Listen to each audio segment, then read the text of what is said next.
Hello and welcome back to El Pozo, the Primera REF show.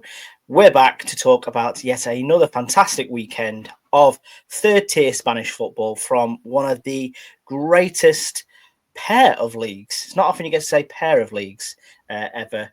And I'm delighted to say that I'm joined by Liam Banbridge once again. Liam, how are you doing?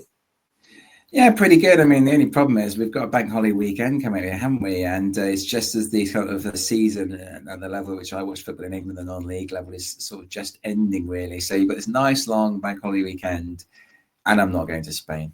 So I'm kind of irritated about that. You won't be long. What can we do, eh? How's your duck queue coming along? Is it looking like the Yekla trip is going to be on? Have you performed sufficiently well this last weekend to make us possible to go the following weekend to Spain? The negotiations have gone well. It's actually hatch day today. And as far as the first news items are concerned, they are now living, breathing ducks which you can bring home. So I think my wife is currently negotiating a collection date, which sounds weird. She also said you can get them sent in the post, and I was like, I don't feel comfortable with poultry. No, So no, like, not at all. no, I don't mind driving to Leyland. It's okay. It's fine. That sounds like a much better option. Yes, exactly. But obviously, Duck story to one side, it is looking positive that our trip to Yekla is getting a massive yes and green light. So I hope we're really looking forward to being there as well, aren't we, Liam? I think we've got some pretty decent plans lined up, which I'm sure will reveal closer to the time. Just to go through some news in Primera RFEF and in generally Spanish football as well, just to talk about some of the teams that are coming up and coming down this week, Liam. Coming down from Segunda, you are one of our in-house Spanish Segunda experts. So did we get a new team in Primera from the league above this weekend? Well, I thought we were going to, so I'm going to deliver their epitaph anyway. But of course, there was a power outage yesterday in Spain, which means that the game that would probably have seen Racing Club de Ferrol finally relegated to Primera RF next season didn't happen. The game was called off, and it's actually happened tonight instead. But yeah, I think you pretty safely say that by the time you listen to this, Racing Club de Ferrol will be a Primera RF side again. And the sadness for me, Nick, is that it's hard to believe that it's come to this because if you could rewind to sort of December 2023, they were flying high, first season back in Segunda for 15 years. They were second at that stage, but unfortunately, they had some star players who were on relatively favourable contracts in terms of them being picked off. And Carlos Vicente was the first one to leave in that winter transfer when they went to the La Liga with Alaves, and then they lost a few more players last summer. They rebuilt their squad. It hasn't really worked. And they've been really, under the cosh all season. And I think, as I say, by the time you listen to this, listeners, that they will be officially back in Primera RF after just 2 seasons in Segunda, which is very sad because I've been up there to Ferrol, really enjoyed my time there. Lovely people at the club, and it's really turned sour very quickly. On the flip side, we had some very good news for a team that has spent a long time away from the third tier of Spanish football. Yes, very much out in the wilderness, but not out of the psyche.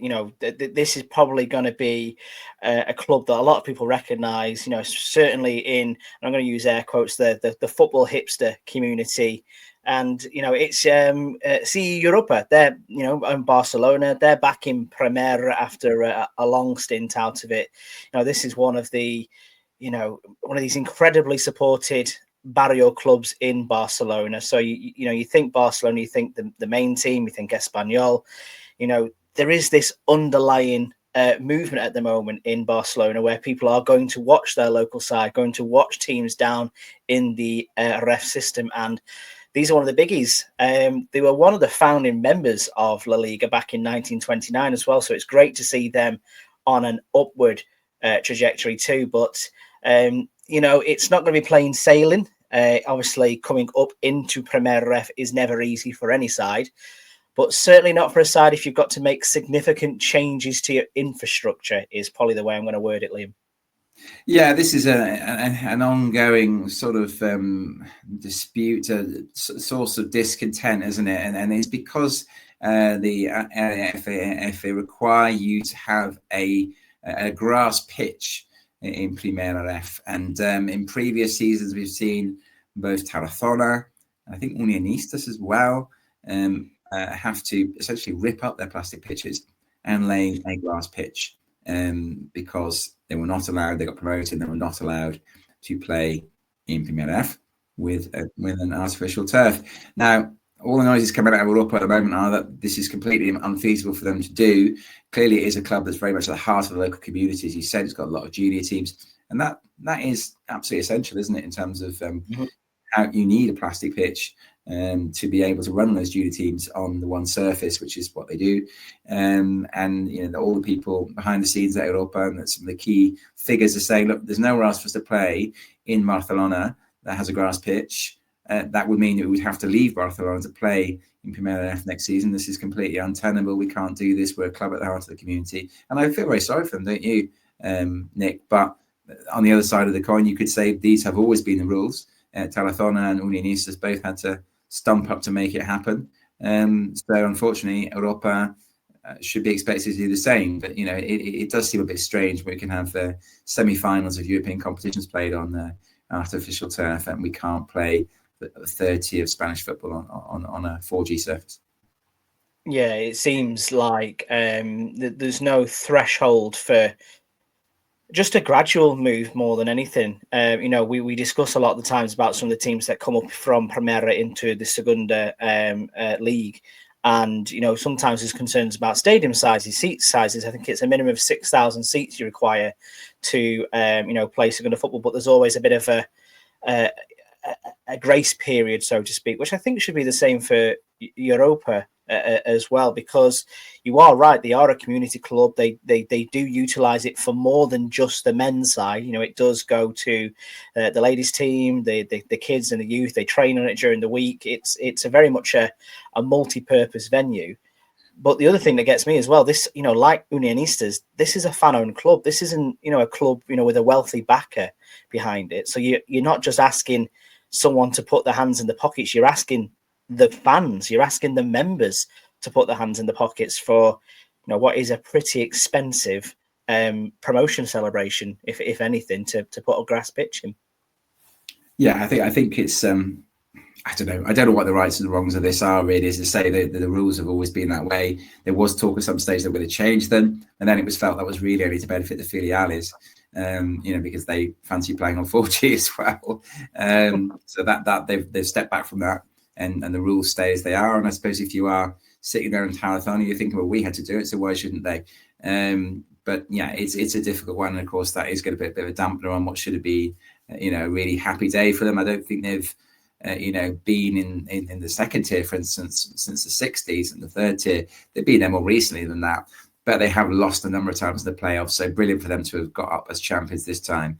And although this has always been in the background, I suppose now coming to sharp focus because they need to find a solution. And right now, I'm not sure what that solution is. Yeah, really, really good to see them back up and obviously going up potentially, well, probably a week early, because I think the surprise victory for Valencia Mestalla, against San Andreu was a big factor in that, because I was keeping my eye out on these head-to-heads, which I think we'll maybe have to do a bit more of an in-depth breakdown thread or something like that on, because there are permutations for some of these teams that can finish technically still on equal points as well. Talking about the people who have already gone up, you've got Pontevedra, who got absolutely hammered this weekend. Really, the promotion hangover must have still been lingering. Obviously, Europa and Guadalajara. Liam, there are obviously two more leagues to be decided, and these are the complicated ones, aren't they, where we're going down to the final day. Yeah, Grupo 2, so there's 5 groups, isn't there? Segunda Federación, and we've got, I think Group 2 is the Basque group and that sort of area around the Basque country. And then it's the Getxo, and they've got the same problem, Nick. I'm fairly sure they play on an artificial pitch. So they would again have to rip that up under the current legislation if they win the title this weekend. As it's the last weekend this weekend, so it'll all be decided by the time we speak next week. They are just ahead of SD Logroñez. I say SD because there's also a UD Logroñez. There's 2 teams in Logroño. They are another fan-owned club, so I'm keen for them to pip Arenas de Guecho. No hard feelings towards the fans of Arenas de Guecho, but I think Logroño would be a great story there as a fan-owned club. And then we've got a less great story in a way, because La Unión in Group 4 are still in pole position to win that divisional. I think they lost last weekend, and I have to say, I would like Torremolinos to go up there, because there's so much uncertainty around La Unión. There's a lot of talk that the club is going to be moved to Malaga. That really does not sit comfortably with me at all. We could be saved all that problem if let's just end up pipping them at the post on Saturday. Yeah, and from a La Union perspective, they've not got an easy game either. They've got to go down to Linense, down at La Linea, and get a win there, and they'll be hoping to get a win at home too, because they've got survival instincts that'll be kicking in for them right now. So that won't be an easy game, and obviously you've got Torremolinos biting at their heels. I think the interesting one for me in the Grupo Dos is the fact that if Arenas do lose and SD Logroños do win, they'll finish equal on points, and I think they'll be on similar goal difference as well, if I can remember. But the head-to-head, and this is what we're talking about, the head-to-head factor, would go the way of Logroños. So again, what a way to get promoted, I suppose, in the grand scheme of things. But very excited. It's the final match day this weekend, and then we get into the chaos that is the playoffs, and I'm sure we'll start to focus on those in a few weeks' time. The ongoing saga, Liam, that has been Intercity. We've spoken about this a lot. I want to say we broke this news a few weeks ago, because a lovely listener sent us kind of like a little preamble before the big story broke. They were going to be using the Jose Rico Perez because they said they couldn't use their home stadium during May because of renovations. That was proved to be slightly untrue, or a bending of the truth. And now it's been announced that actually, we're going to be playing those last two home games against Real Murcia and Hercules at the Jose Rico Perez. And we're going to charge you €20 for a ticket as well. It's a bit strange, isn't it, at the moment? And we're going to sell the tickets through Hercules' ticket platform rather than our own, which again, madness, isn't it? Decidedly suspicious. Why are they doing that? They're not setting up their own ticket platform to do that. Possibly because they owe money to the people who sell the tickets. I don't know. The club is shady, to say the least, isn't it? And it's gone backwards and forwards. You say it was going to be played in Hercules' home ground. Then it was decided, no, don't be ridiculous. It's perfectly possible for the games to be played in the Alfonso Solana, which is again a council-owned stadium, their home ground, Intercity, and now we're back at the Rico Perez. And again, the question is raised again: is this fair? Hercules then have an extra home game. Their win last weekend puts them back on the edges of the playoff picture, and they get an extra home game. And I think my reservations, as much as I like Hercules, the club, and I'd like to see them go up, my reservations remain that isn't fair. I don't know what you think. No, I'm in complete agreement. Like, if it was a matter of sporting integrity and you need to borrow a stadium, why not go to Murcia or go to use the Hanover down in Cartagena? There are other stadiums that they could have utilised other than that one, in my opinion. And it leaves me a little bit bad taste. Not through the fault of Hercules at all, because I don't believe they own the stadium, did they? I can't quite remember what the ownership situation is with Jose Rico Perez. So it's out of their control. They're just doing as they're told. But it does stink of, well, actually, you're getting, what is it, something like 22 home games when you should be getting 21. It's weird. It's very strange, and clearly a money spinner for Intercity, which I don't know why, because the heavy rumours are is that they might not be with us next year because of their potential relegation and things like that. So one last payday, then you think they get two decent home crowds, so-called home crowds anyway, against Murcia, who will bring loads because they're right in the shout, aren't they, for automatic promotion? And Hercules, he might still well be in the picture as far as getting the playoffs concerned. Take the money, bag it, and then run on and dissolve the club. I don't think that happens at all. On to a happier story, shall we? Well, it's not a happy story for Tarazona, one of my favourite teams this year. I love what they've done on an absolute shoestring budget. Unfortunately, that shoestring budget has come back to bite them, hasn't it? They signed Adrian Fuentes last summer. he'd had I wouldn't say he was a journeyman, but he was 27, 28, I think, at that stage. Hadn't really done it, certainly at the third tier of Spanish football level anyway. I think a couple of seasons in Serbia or something like that, somewhere in the one of the Baltic, and somewhere around that way anyway. I'm not sure exactly where. But he loads of goals for Talavera this year, and he's, isn't he? Which is the first time in Cordoba. He was there for 2 seasons. He's well in the Federación, Primera Federación. This is a no-brainer, isn't it, for Cordoba? He's only won what level they're playing at. He's clearly going to be getting paid very little at Tarazona. He's shown he can do it at the third tier. Why not give him a crack at second tier and see if he can be a success there? And he knows the surroundings because he's been there for a couple of seasons already. But the flip side of that, of course, is that Tarazona have lost a very, very good player for nothing. And that's always difficult to take. Although we've discussed this in a recent episode, haven't we? That, that's the nature of the beast. If you only give 1-year contract, then ultimately you pay the price when they do well, and you don't get anything for it. But it's still sad. I think if you, as somebody who's always on the side of the underdogs, I still find this difficult to take. Yeah, and you wouldn't neglect Adrian Fuentes from going and playing at a level higher. As a professional, that's what you want to do. And to be fair, there are fewer clubs that I would say would be a great fit for him than Cordoba. But also credit to Cordoba, going and actually looking and scouting this league for potential, not necessarily next big things, but good, competent, decent footballers. Not every team does that. You end up with the same recycling of La Liga and Segunda players that you get every season, and not a lot of teams actually look to promote up the pyramid. So, as much as it saddens me to say that we won't be reporting on Fuentes' exploits next season, I hope he absolutely goes and has a massive success with Cordoba as well, because they're a club going places. Yeah, absolutely. So I totally agree. Wish him all the very best. And I'm sure, Tarazona, in a great chance now, almost certainly going to stay in Primera RFEF. And I think they know that's the way their cloth is cut, don't they? Basically, that's the way it works for them. He's been brilliant for them for a year. He's been a big part in why they've had a good season. And they'll just have to go out and find another one this summer, I suppose. But yeah, good luck to him, as you say. I hope he does really well at Cordoba. Yes, definitely so. So, well, let's move away from the news now, and let's start to look back over what was a brilliant weekend of Primera football, Liam. Some very surprise results in there, some very interesting movements in the league.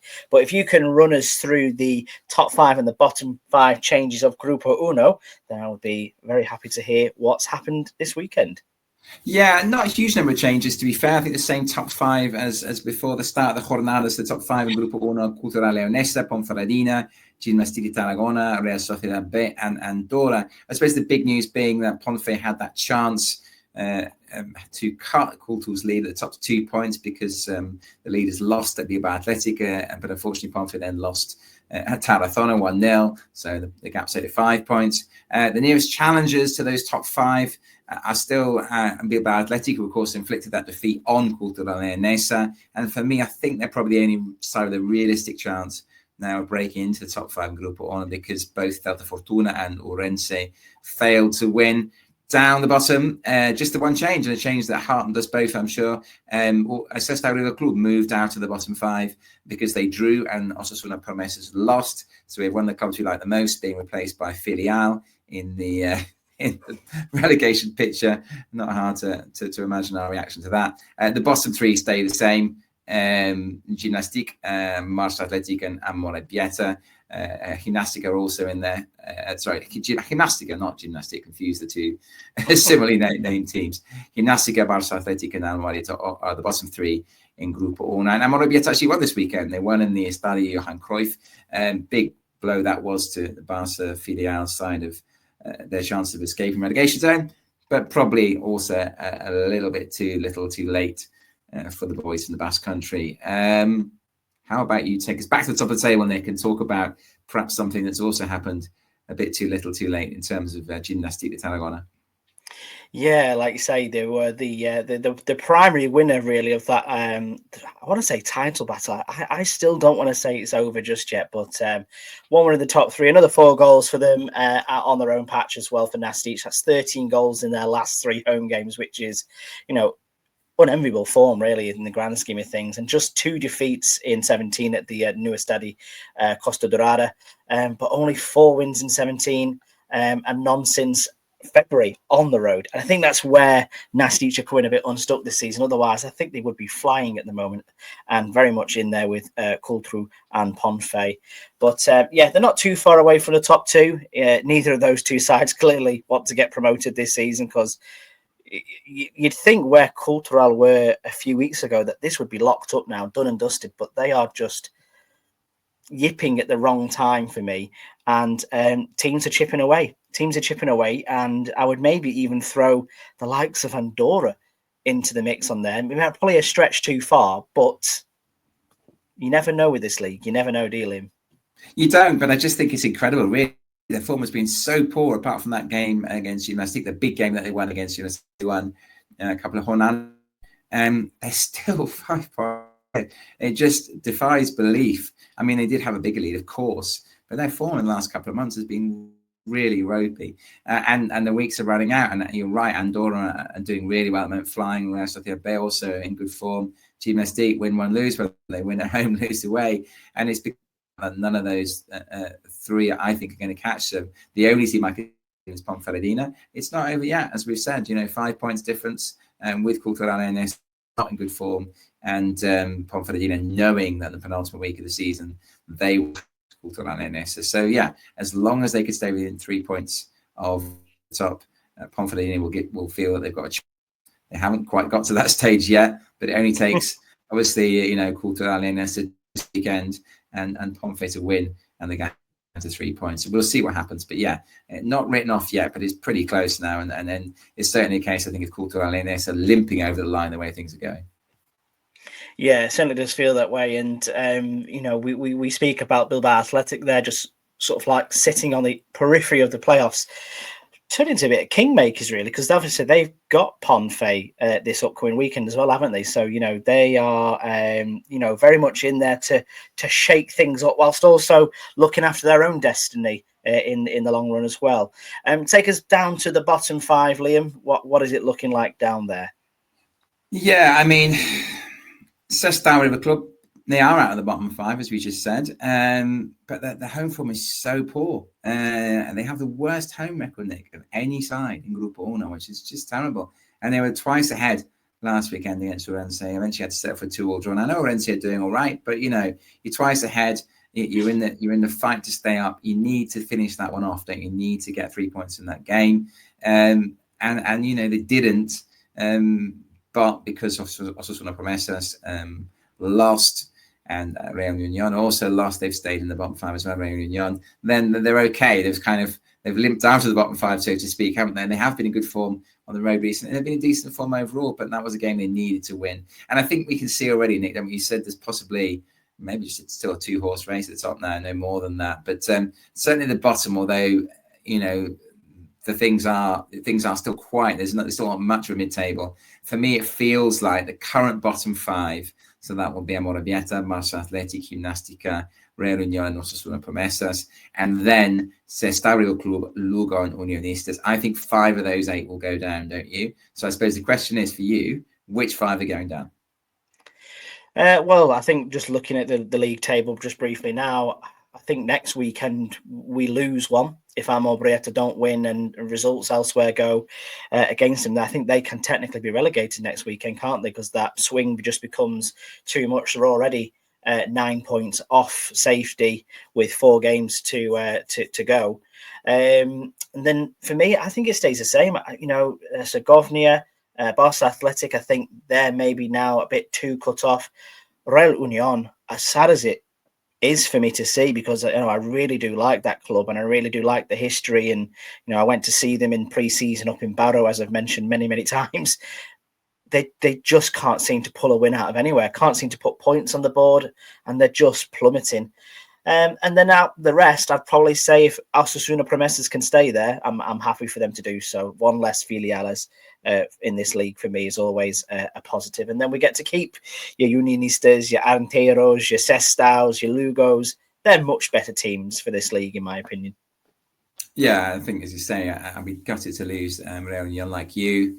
And Amorebieta, I'm sad about, but I think, as you say, it's too late for them. I won't mind losing 2 filiales. Gimnástica, disappointing first season at this level. It would be nice to see them, get a second crack at it, but I don't think it's looking good for them either. So it wouldn't surprise me hugely if that were the bottom 5 at the end of the season. But, Unionistas are in terrible form. Lugo are inconsistent. And as we said, Sestao Little Club are not good at home. So there's a long way to go yet for me in this one. I don't think it's probably going to be decided to the final week, in my opinion. I don't think anything will be cut and dried in terms of all 5 places. Certainly, I think we've lost 3 by then, but possibly the last 2 might go down to the wire. Tell us a bit about the top of Grupo Dos then, Nick. So very much like Grupo Uno as well, the top 5 stay the same as before. It is Ceuta who are leading the way, followed by Real Murcia, Antequera, Ibiza and Merida. They're all there. Just the one change in the bottom 5, and that is Marbella hopping out of the relegation zone at the expense of Claro Deportivo, sadly. But it was a fantastic win on Friday night for the Marbella boys. So, well deserved. But the other 4 still remain the same. That is Recreativo Huelva, Atlético Santiago, Alcoyano, Intercity, and Yeclano that are down there at the moment, and none of them won this weekend, unfortunately, so no changes there. But if we're going to look at this league in a bit more depth, I suppose there's only one place we can start, Liam, and unlike the top of Grupo Uno, where there is some stuttering from the league leaders, this is a runaway train, isn't it? It doesn't feel like it's going to stop. No, it doesn't. You're absolutely right. I mean, look at the context of this victory, and Nick, you're going to Real de Castilla. They have only lost twice at home all season. They need the points. They need the win, to have any chance of making the playoffs. And they're an outside chance, but they still had to win this one. They've got a guy in their ranks, Gonzalo Garcia's got 24 goals, which is the highest number of goals of any forward in either Grupo. And they really hardly laid a glove on Ceuta. It was remarkable, really, how well the league leaders dealt with them. I mean, I always have a little bit of a smile in terms of this winning goal for Ceuta, because, again, it's Real de Castilla playing out from the back, trying some fancy little Cruyff turn on the edge of his own box. It's caught in possession, and Cookie Falafar slams it home with 20 minutes to go. There was a late penalty shout. I didn't think it was a penalty. It's not just because it was not given to a filial. I didn't think it was. I thought the keeper got enough on it, Vallejo, for it not to be a penalty. There's been a lot of talk on social media. That's another favouring decision in Ceuta's favour. But ultimately, they're playing really, really well. They're unbeaten in 21 games, I think it is now, isn't it? Which is already a record. And for me, it's theirs to lose. And as you rightly say, Nick, it's a real contrast to the Grupo Uno, where the side at the top is limping towards the finishing line. Ceuta are absolutely tearing it up, aren't they? They really are. And I think, a lot is said nowadays in terms of football management isn't just about picking 11 players on the football pitch. It's looking to deal with the permutations and the cycles of the season. Now, Cultural will be really pleased that, they were out of the traps early and they built up this massive lead, which has been slowly chipped away at over time. But now they're in a position where ultimately they might fall at the final hurdle, might be in the key word, whereas Ceuta have slowly built throughout the season, played their football, played their games, found a rhythm, found form, and then have just, since the turn of this year, basically, I've gone hell to leather and managed their portfolio of games, better than anyone I've seen in the Spanish system, really. I could possibly only say Barcelona rivaling them in terms of how they've actually approached their games and approached their fixtures in terms of, you think of some of the games that they've played and some of the results they've got against other big hitters in this league. They've done really, really well, and we can only praise the management and the club for that. And, a lot of people are making a lot of noise about how great it'll be to have, an enclave club in the Spanish Segunda and the La Liga system next season. It wouldn't matter to me if they were based out in the middle of Extremadura. This is a footballing side who know what they're doing, and they are being absolutely brilliant and absolutely ruthless with their play at the moment as well. But it's looking great for them, isn't it? As you say, I mean, I think they are, 4 points ahead, as we've said, and not looking like stuttering. But I suppose the only thing counting against them is that although I think they made the playoffs last year, didn't they? They've not been in this position. They've not been out in front, as far as I can remember, in this situation. So will the nerves start to tell? Right now, there's no sign of it, and there's not long to go. So if they're going to get nervous, they need to get nervous soon, if it's going to happen at all. But yeah, it's looking great, isn't it? We saw a couple of amazing goals in this. There's plenty of good goals around this weekend, but I think 2 of the finest goals in this particular jornada were scored by teams in the top 5. Would you agree with that, Nick? Yeah, it was a Golazzo's weekend in Grupo Dos for me. And when we did our team of the weeks, this is basically how I picked my team of the week: was who scored the best Golazzo that we saw this weekend. And certainly two contenders would have been David Flacos for Real Murcia, who basically he found himself just with the ball at the edge of his own half and decided to go on a bit of a mazy run. And thought, bugger it, no one's coming on to me here. I'm going to have a pop, and he just sticks it in the top corner. A really brilliant finish, and this, proved to be the decisive goal. But then, for me, out of the two, Bebe just turning back the years, rolling back the years with this one, an absolute thunder. I'll leave the expletive for this one. A great finish from the former Man United man. It showed you why once upon a time Sir Alex Ferguson went, yes, I'm going to spend 7 million on that boy. It was a beautiful goal, wasn't it, Liam? Very much so, and this is Bebe's career in a nutshell, isn't it? He is renowned for shooting from everywhere. I remember when he was at Real Zaragoza, he wasn't there for long, but left a real impact, and he will shoot from absolutely anywhere. So this, by his standards, was by no means a strange goal, by no means a fluke. He has a tremendous shot on him, and he absolutely smashes this from about 25, 30 yards. There's no way in the world any keeper is saving that. Brilliant goal. And again, crucial in terms of Ibiza's recovery from the early deficit that they suffered against Fuenlabrada. So that's three of the playoff sides, and we've mentioned even briefly in terms of Real Murcia and Ibiza and Ceuta in more depth. There were two playoff sides left in action this weekend, and they played each other, didn't they, in the Estadio Romano?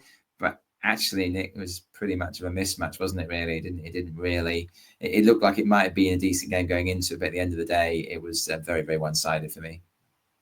It is, and if you was to tell me that the impact from being taken over by Matthew Benham and Brentford was to have an instant result, Merida played like they'd been being coached by Brentford coaches or these elite data-driven coaches for years, that they were absolutely flawless and made Antequera look very, very poor in this game. And Antequera are no knockovers either. So to beat them so convincingly, 3-0 in their own backyard as well at the Estadio Romano, shows their intent. And if I remember rightly, that's now, Merida up to fourth, very much in that hunt for the playoffs. And, again, with the way things are going to work when they cross over, teams will be starting to look at who they want to avoid. And at the minute, Merida would be playing Nastic to Tarragona, which sounds like a great game. Look at the form of both these sides going into the playoffs. Look at the way they both play at home. That would be a brilliant fit, wouldn't it, Liam? It would have been an absolutely awesome game. Of course, two, as you say, not just good at home, but unbelievably good at home. I think Merida have only lost once at home in the league in 17. And did I say that?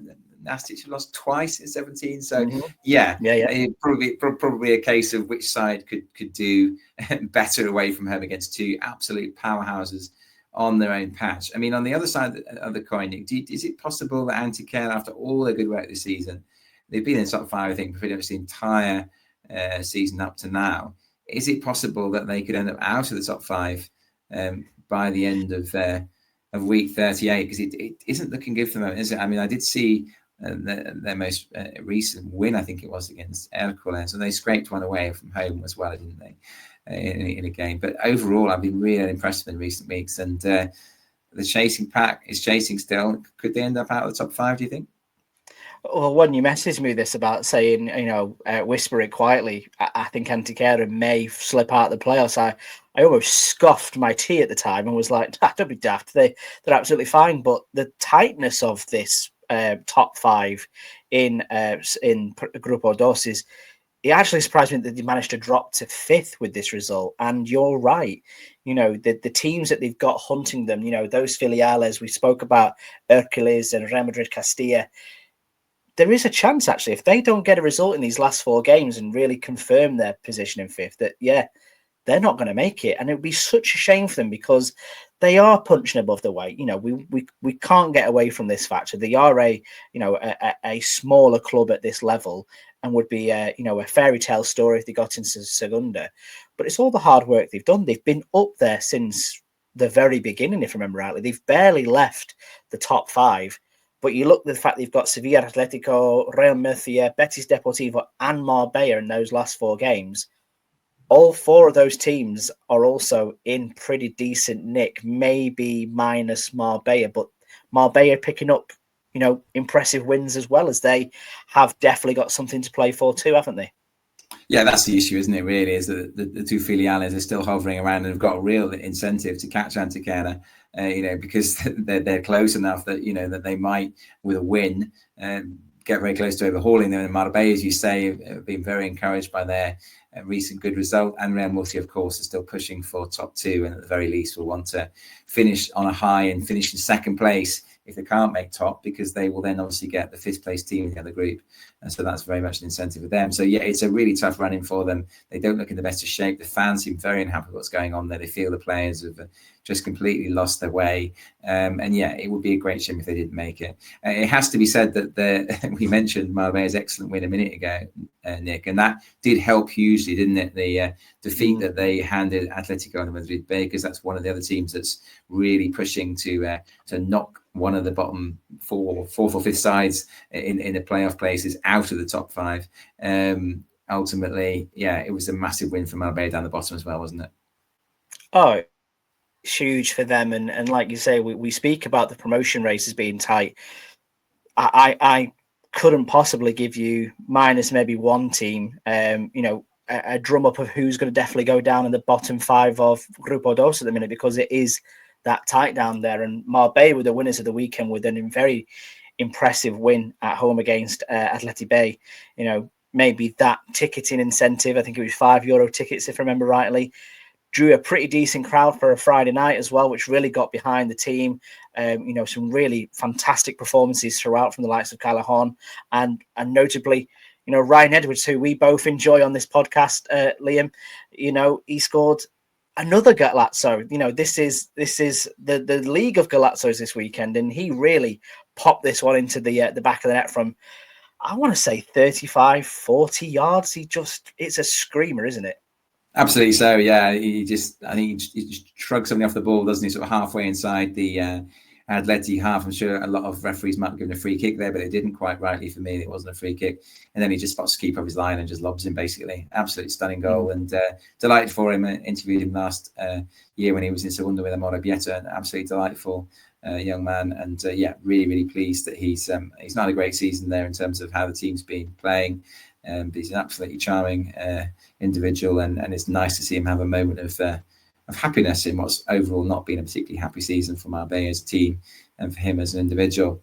Of course, the downside of that for us was Yeclano Deportivo dropping in to the bottom 5 because of Marbella's win, because they couldn't beat Algeciras. I don't want to go on too much about this because I don't think this show should ever be all about the referees, and we try very hard not to mention them. But I'm really unhappy, and I think a lot of people in Yecla are also unhappy about the appointment of Roberto Gonzalo Sanchez as a referee for this game, Nick. He refereed a game. He has refereed several games, don't get me wrong, but he did referee a game a couple of years ago against Recreativo de Granada, which by all accounts was a really, really poor performance from him. And, it did not augur well when he was given this game, which is a massive game, obviously, both sides, but especially for Yeclano Deportivo. I don't know if you saw the penalty in this one. It's difficult because obviously La Constitución is not the best ground for camera angles, but I've seen a few fan angles of it since. It's an absolute joke, the penalty that Roberto Gonzalo Sanchez gives Algeciras in this game. It's not even half a penalty, and moreover to add insult to injury, books the Yeclano defender. The look of shock, horror from all the players around him tells you all you need to know, doesn't it?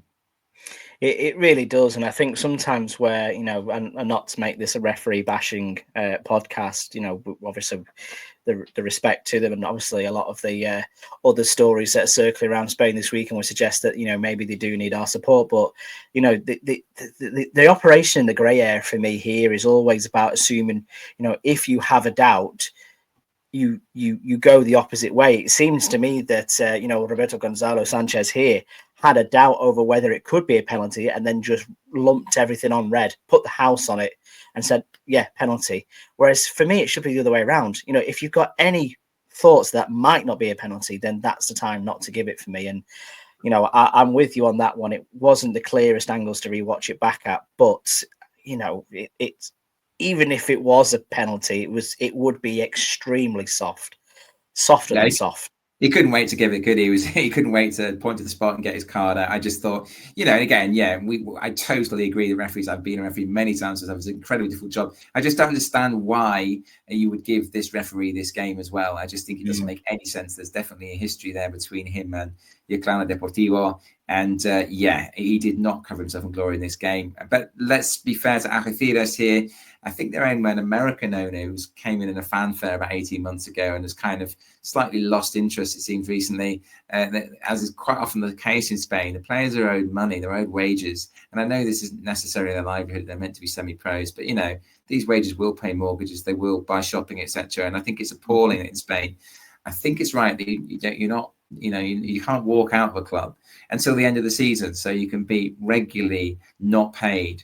And yet the club is not deemed to be in breach of contract until the end of your contract. If they haven't paid you up by then suddenly you are allowed to go. And I think that's appalling. And with that in mind, it must be really tough to be an Algeciras player at the moment because they're regularly getting paid a couple of months late at least. And yet they're 7 games unbeaten, and then I think that's, I didn't enjoy watching this game from the refereeing performance, but I did really take my hat off to the way Algeciras approached it. And, they're probably only one more win away from staying in Primera RFEF. And that's tremendous, isn't it, really? Yeah, to keep your focus at the right times when things like this are happening.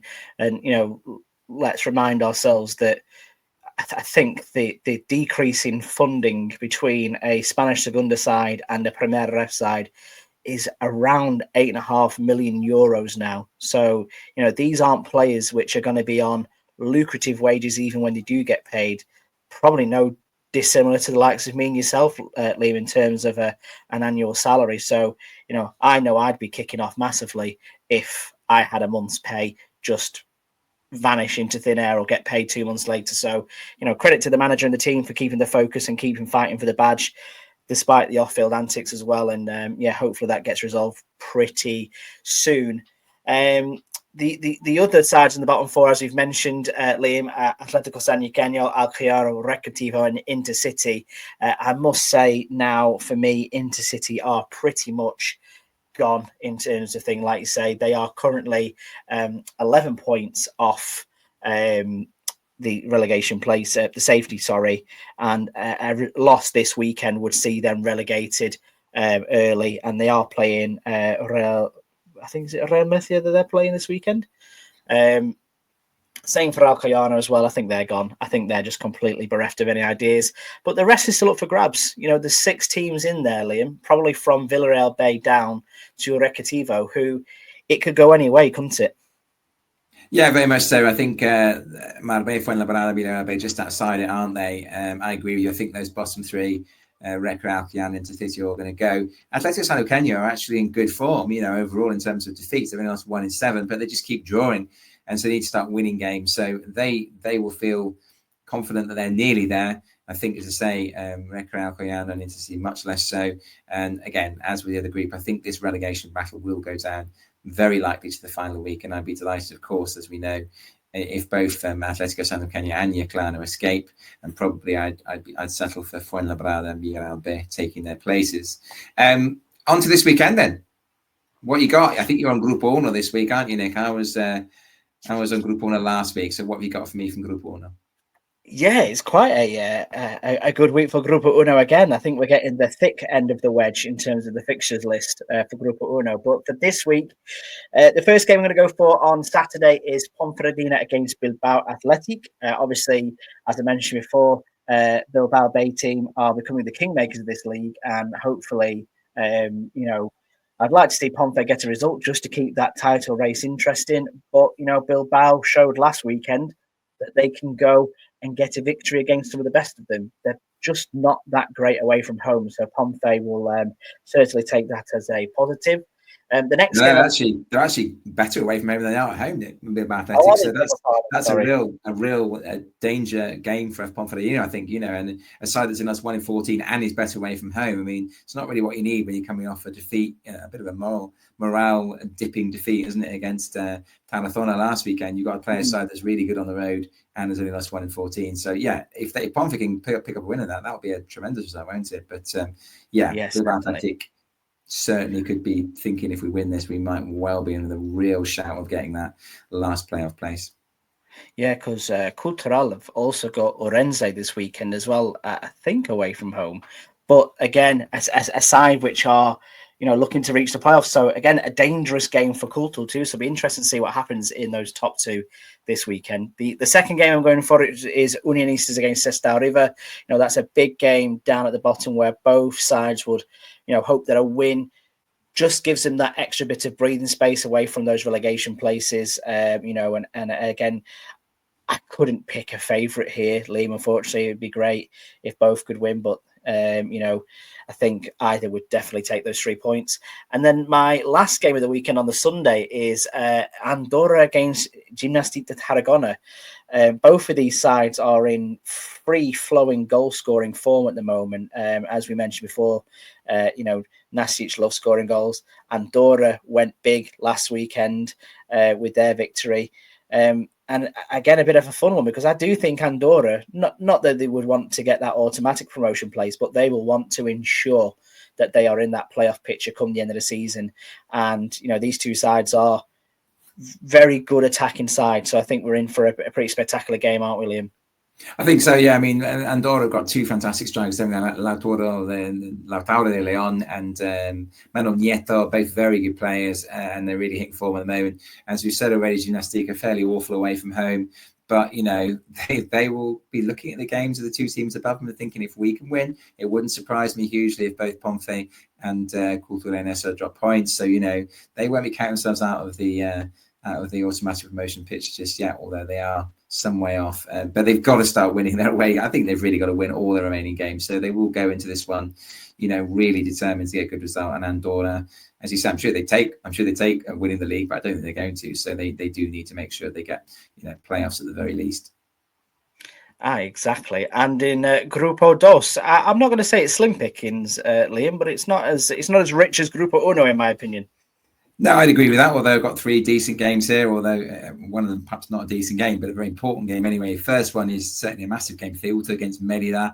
Can Ceuta carry on? Merida are unbelievably good at home. Have played really well recently away from home, but can't win games. So ultimately, they need to win that game because they need to obviously consolidate their playoff place. Ceuta need to keep the pressure on because I think, as you mentioned earlier, Real Murcia are playing Intercity this weekend, and you would expect Real Murcia to win that one. So Ceuta massively up for that one. Merida, although not great on the road, I would not count them out of at least taking a point on the enclave in North Africa. Atlético Sanluqueño Alcoyano, yeah, that's a real relegation 6-pointer. And this is the game that Atlético Sanluqueño will look at and going, we can win this, because they ultimately, if they do, will climb above three sides who are just outside the relegation places, because they played before them, all the other three sides just above them, I think, Villarreal and also Fuenlabrada and Marbella all play on the Sunday, and I think Atlético Sanluqueño play on the Saturday. So, psychologically as well, they could be, well away from the relegation zone and then over to you three, basically. And then the last one of those, I always am loath to pick a filial in the game of the week. Antequera against Sevilla Athletic, and we mentioned it earlier on, massive game for Antequera to try and right the ship. Things not been going well for them recently. Sevilla Atletico are still pushing for that top 5 finish, and they will want to go there and get a good result against a side that's really out of form and bang low on confidence. Like to add before we go in it? I think they're absolutely a brilliant set of games, to be fair. And I think, even that Atlético Sanluqueño against Alcoyano, you mentioned before that Sanluqueño are in pretty decent form. That can be a bit of a free hit for me. And in El Palmar, they are some of the best, and they had a great game on Friday night as well. So, yeah, that's probably going to one I'm actually going to dial into, to be fair. So I'm quite excited to watch that. But plenty of football around this weekend, and if you do want to watch any of them live, go to FEF TV. It's a brilliant service. I'm very much lamenting Premier Sports in the UK for their lack of La Liga coverage this weekend that we had, but I was not left short of any options with FEF TV delivering the goods for us. Finally, just to mention, Liam, you've had a special delivery. I had a lovely text from you the other day. Care to tell us a bit more about what you've been sent? Yeah, we did mention this in last week's show, didn't we? First ever Primera shirts have arrived, and they are beautiful. I have to say, I haven't yet met yours to you, but picture of it. Even my wife, who's not massive on football, looked, oh, they're really nice. I'm expecting exact response at your end when you eventually get your hands on this shirt. So thank you so much for Sonia at Sistarial Club, who managed to sort those out for us and send them over to us in England. They arrived very quickly, and dealing with her was a pleasure. And yeah, we can't wait to wear them, can we, again sometime in the Basque Country. Yes, absolutely. I can't wait to add it to. I'm looking at my collection right now in my office where I've got all my shirts. It's going to be a very welcome edition. There's that black and green of Sestao. It's going to be pretty impressive. So we'll start to wrap up there. That's been a great episode to look back on, and also to looking forward to some brilliant fixtures this weekend. Liam, obviously there were some electrical problems, I believe, in Spain this weekend, which meant there was a delayed release in the Spanish Segunda podcast, but you were back in earnest today. Did you recommend any good football to go and watch this weekend? Well, I mean, it's just crazy as well. I mean, we're so fortunate, aren't we, the lower tiers of Spanish football in terms of the amount of excitement we get. The closeness in the games is just incredible in terms of who might go up, who might go down. So we'll wait and see what happens this weekend. But at the moment, it's a 3-horse race for the top of the table, and Racing Santander, Elche and Levante obviously will in action this weekend. And down at the bottom, Morelia Zaragoza boys trying hard to stay with relegation, and Eldense right behind them. So yeah, it's going to go into the wire in that league as it is in our league. So fantastic. And yeah, and you talking about Premier Sports, and that is obviously a big sadness for me, is that the coverage of Segunda has taken a dive this year in terms of watching live games. So yeah, the highlights are still great to catch up on, and I catch the odd game live. But yeah, Primera RFEF and FTV are certainly pushed well ahead of Segunda in terms of what they offer the UK watcher. Yeah, absolutely. I couldn't actually believe it, really, that I think the only game that they put on Premier Sports from Spanish football, including on La Liga TV, was the Villarreal Espanyol game. Nothing else around it. They've got 3 streaming channels and didn't decide to dedicate any time for the Spanish Segunda, where they could have had 3 games on a day, and just rather would leave them blank. So it's pathetic, in my opinion. And I will be voicing my concerns and be requesting refunds and writing angry letters. But yes, that's well, it's the only option you have, Nick, isn't it? If it's the only option you've got, we've been used to having essentially, you know, a complete smorgasbord of games in the past. And in fact, for a long time, it was free. And then, you know, you can't even pay to watch the games. It's an absolute nonsense. So yeah, FTV has leapt to the top of my ratings in terms of offering live Spanish football. And well done to them. Yes, definitely. I'll take a quick moment to plug El Partido, because I've got an exciting episode coming up this week with Paul McGarrihy. It's going to be called Hecho en España. Now, you would think that would be about, you know, football players that were born in Spain and went on to achieve wonderful stuff, but that's not what El Partido is always about. Actually, we're going to be talking about kit makers, and there is one kit maker that is Spanish based. I'm sure you can draw your own conclusions, but I'm very excited to talk about this underrated kit maker and some of their iconic kits on iconic sides as well later this week. And I'd also like to point you over to a new feature that I've brought out as well on El Partido, called El Partido en Directo. Is that right, Liam? I need your assistance with the en directo. Yeah, El Partido Directo. So El Partido Live, basically. Yeah, and what's that all about? Yes. So this weekend we had Chris Pigeon. He went to go and watch some Segunda Federación football. He went all the way to Alot to watch Unión Esportiva Alot against Tereza. A really great game as well to go and watch. 5-2 it finished to the home side. But Chris sent us a wonderful report from there. So we're going to put the noise out there now to say, if you are at a Spanish football game, no matter what part of the pyramid you're in, and you fancy doing a bit of commentary, match reporting, 10 minutes, send us a clip, and we'd like to put that on feature on our show. And yeah, you could be on El Partido en Directo. Brilliant stuff. Yeah, look forward to hearing that, Chris, report. And yeah, I'm sure lots of people out there who will be able to offer a similar sort of report on a game to be to at all levels we're interested in, aren't we? We're not just about, you know, La Liga or any particular level. You can, any game you want to go and watch. If you think we won't know anything about it, then give us a bit of background to the game, and then let us know how it goes during it. Yeah, we'll see if we do one as well from the 7th tier game we might end up at in a couple of weeks' time on the Sunday. But we'll see where we end up. That might be getting his first ever report. Yes, exactly. But yeah, for now we'll leave you to it. We'll be back again next week, and I'll say thank you to you, Liam, for joining me. Gracias to all you at home, and thanks for listening. And we'll see you very, very soon. Hasta la próxima.